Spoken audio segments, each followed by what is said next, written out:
Things you didn't know about.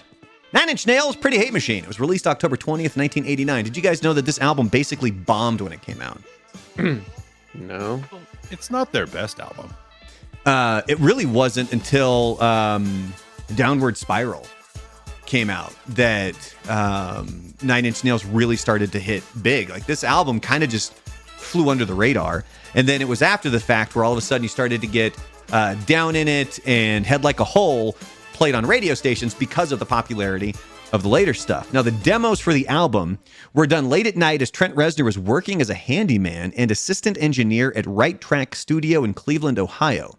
His shift would end at 2 a.m. He would get into the studio and then knock out as much as he could before the owner showed up at 8 a.m.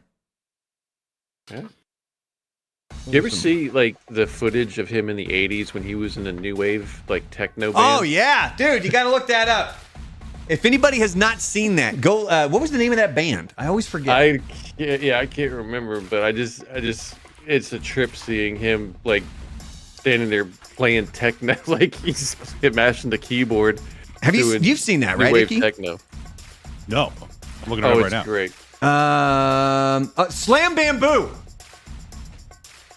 Seriously, Bamboo. Look up Slam Bamboo, and it's hilarious because he's kind of in the background, and there's a performance from them. Everybody else is wearing these like vibrant colored outfits, and then there's Trent Reznor wearing all black in the background. Yeah, he found it. It's such good stuff. But next stream, I'll need to get a good Slam Bamboo pick and bring that up.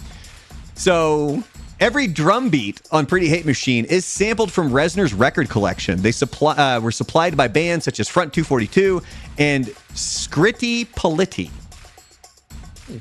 The album is also the only one to feature a slap bass for 9 Inch Nails on Sanctified. And That's What I Get wasn't even supposed to be on the album. Trent Reznor just didn't really think that it flowed lyrically with the rest of the album, but it ended up on there anyway. It was also so long. I think that was a 6-minute song, if not more. Yeah.